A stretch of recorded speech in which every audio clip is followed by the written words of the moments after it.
一周新闻回顾：乌俄战争迎来决战，叙利亚内战再起。在乌俄方面，特朗普持续变脸，欧洲则是对俄罗斯重拳出击。第18轮对俄制裁已通过，北约预警机甚至直接介入乌俄战争。另一边，俄罗斯集结16万人与乌克兰展开决战，只是从俄罗斯的情况来看，很难持续进攻。中东局势再度加剧，叙利亚、伊朗、加沙、胡塞武装以及黎巴嫩都传来新消息。过去一周内，特朗普依旧是国际上的主角，操作也是让人拍案叫绝。火力军很确定特朗普仅站在美国这边，而在乌俄方面，特朗普还是更喜欢普京一点。7月14日，特朗普公布了10日提到的重大声明，向俄罗斯发出了最后通牒。如果俄罗斯在50天之内没有与乌克兰达成和平协议，那么美国就将对俄罗斯征收100%的关税，那些采购俄制商品的国家将征收次级关税。看起来像是帮助乌克兰，但问题是为什么还要再等50天？俄罗斯不想和谈也不是1天2天了，美国现在要做的就是尽快对俄展开制裁，逼迫其回到谈判桌上，而不是50天之后。对于这50天的最后通牒，俄罗斯那边也有很大的反应。俄外长拉夫罗夫公开嘲笑，什么50天，之前的24小时、100天，俄罗斯都经历过，无所谓。也有在那儿放烟雾弹的。俄总统新闻发言人佩斯科夫则表示，特朗普的最新声明非常严肃，克里姆林宫需要时间来分析讨论。只是现在有分析认为，这50天的期限是特朗普在为普京争取进攻时间。火力军也有理由怀疑俄罗斯说的这个分析是分析在50天之内能否拿下乌东4州。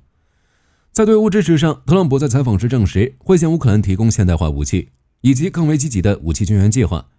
外界猜测这个更为积极的武器可能是战斧 PRSM 甚至是 JSSM-ER， 都是可以覆盖莫斯科全域的。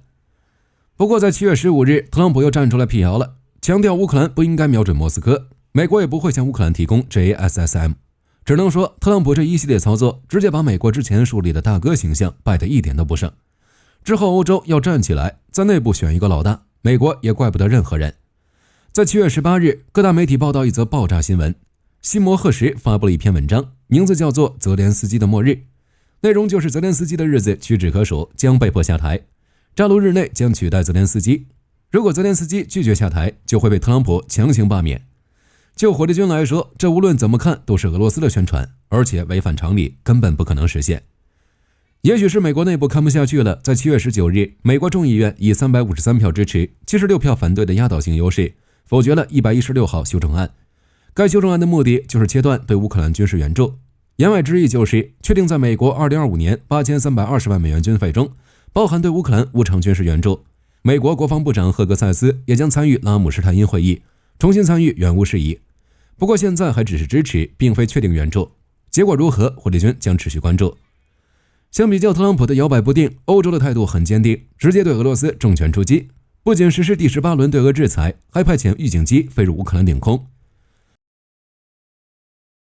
欧洲这边在罗马举行的乌克兰重建委员会会议，以及在伦敦进行的自愿联盟会议都取得了巨大成功，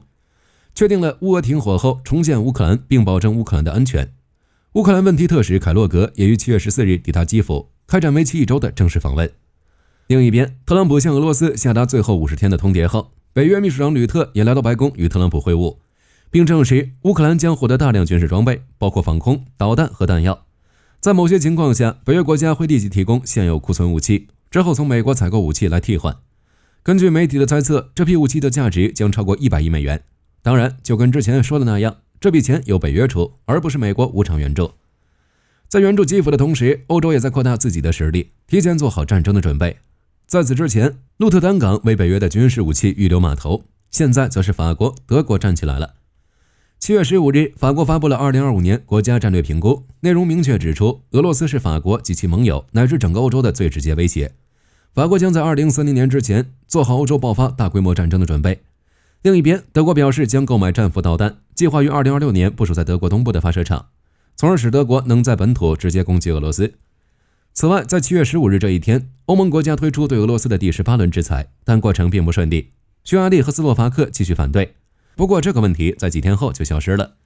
7月18日，欧盟正式批准对俄罗斯第18轮制裁方案。至于匈牙利和斯洛伐克已经怂了，身在欧盟心在俄，欧盟有的是办法整治这种人。第18轮制裁将俄罗斯石油的销售价格从每桶60美元降低到每桶47.6美元，俄石油收入再次下降，并将第3国已列入黑名单的企业实施制裁，包括远在印度的俄炼油厂。105艘影子舰队也被制裁，加上对俄罗斯隐藏的制裁以及其他方面的影响，俄罗斯的经济进一步陷入困境。在对乌支持上，欧洲的确不留余地，甚至主动介入乌俄战场。在7月17日，有卫星报告显示，一架北约预警机飞入乌克兰领空。根据路线来看，该飞机从德国起飞，之后途经波兰和乌克兰，最后飞往土耳其。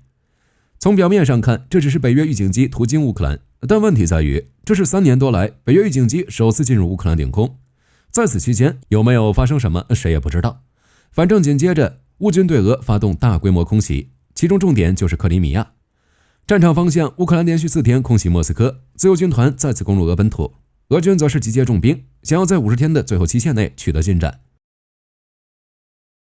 虽然特朗普表示乌克兰不应该攻击莫斯科，但对俄空袭、打击其炼油厂、军事基地等目标，依旧是将俄罗斯逼上谈判桌的最好手段。于是莫斯科接连遇袭，如果俄罗斯不想和谈，那么这将是常态。战场之上，过去1周内发生了很多事情。首先就是自由军团，诺尔报告揭露，自由军团正在沃夫昌斯克和俄军激战，并成功拿下俄军阵地。当然，重点还是进入俄本土。自由军团与其他2支反抗军，也就是西伯利亚营和志愿兵团一样，长期活跃在乌俄边境，频繁出入库尔斯克、别尔哥罗德等地区。此外，7月17日有媒体报道，俄罗斯将在不久的将来加强其夏季攻势，投入多达16万名士兵的进攻，目标就是完全夺取乌东4州。看来乌俄新一轮的决战即将到来，这50天将决定未来战场的情况。为了补充兵力，应对接下来的进攻，俄罗斯还通过了一项极为奇葩的发展，禁止进行任何形式的无子女宣传，也就是不能宣传丁克。如果违反，那就对其进行巨额罚款。在现在的俄罗斯，言论自由都已经无法保证，甚至有媒体称，俄罗斯杜马议员安德烈·古德妙夫呼吁，让那些没有子女的男性前往乌俄战场，主打一个离谱。只是在7月19日，根据战争研究所的说法，俄罗斯无法避免新一轮的大规模动员，而一次性的军饷正在严重削弱俄罗斯经济，这相当于蜡烛2头烧。俄罗斯的崩溃或许比大家想象的更早。按照战争研究所的说法，由于目前的损失水平，如果不强制动员，俄罗斯将无法维持前线部队的持续轮换。接下来一段时间，俄军还要发动总攻，新一轮动员是必须的，但前线的损失又加剧了军队和军工联合体之间的竞争，导致资金和人口锐减。一方面，俄罗斯招募动员兵就需要更多的军饷，另一方面，想要弥补前线损失，就需要提高军工产量，这就导致需要向国防工业投入更多的资金。但随着制裁加剧以及乌克兰不断打击俄本土军工产业的情况下，俄罗斯想要获得足够的资金，只能继续加大军事投入。不过俄罗斯现在都要破产了，没有那么多的钱，如果不解决这个问题，俄罗斯想要解决拿下乌东4州，火力军只能说不可能。在北高加索地区，美国提出由自己管理有争议的赞格祖尔运输走廊，租期100年，打破阿塞拜疆和亚美尼亚谈判的僵局。此外，阿塞拜疆和亚美尼亚跳出来向俄罗斯索要领土。是的，大家没有看错，向俄罗斯要领土，尤其是阿塞拜疆，明确表示苏联领土分配不均。就目前这局势，阿塞拜疆也能效仿乌克兰攻入俄本土，然后再学俄罗斯进行公投，然后一举吞并。俄罗斯也害怕阿塞拜疆这样干，在7月14日，普京宣布从乌克兰前线抽调 4.5 万人回援高加索地区，以增加威慑力。只是很明显，就这点兵力根本起不了太大的作用，仅阿塞拜疆现役军人就 6.8 万人。1级预备役33万，若爆发战争可以投入40万兵力，后面还有土耳其撑腰。阿塞拜疆军方公开表示，阿军已做好了与俄军开战的准备，火力军很期待视土如命的俄罗斯丢土地。在过去1周，中东地区更乱了，以色列继续按着叙利亚、伊朗、胡塞、黎巴嫩以及哈马斯暴锤。最开始，以色列先跟伊朗干起来了。7月13日，伊朗马什哈德机场周围发生爆炸，这已经是3天内的第2次袭击。有分析认为，这是因为早些时候摩萨德发现俄罗斯运输机降落在伊朗，卸载了一批军用物资。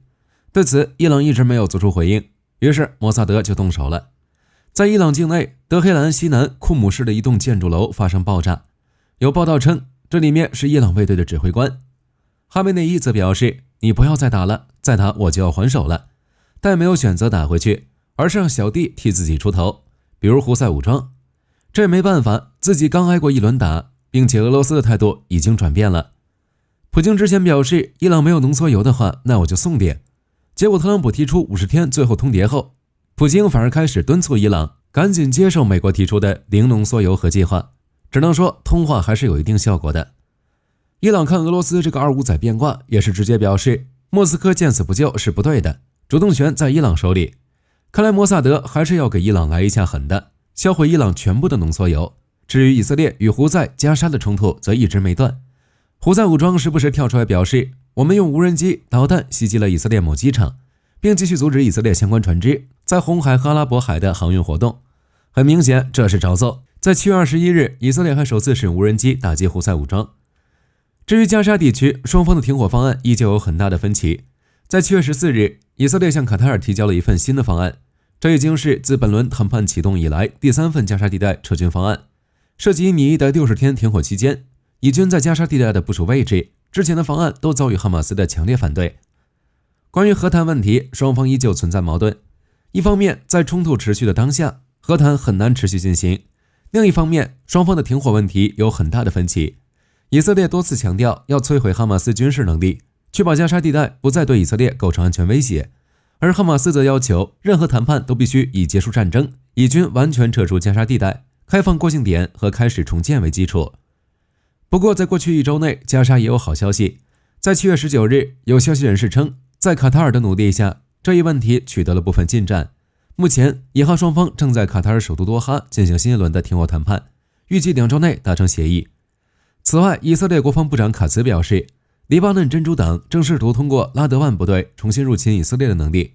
于是，在7月15日，以军对黎巴嫩的贝卡谷地展开空袭。声明称，被打击的军事营地属于黎巴嫩真主党的培训基地。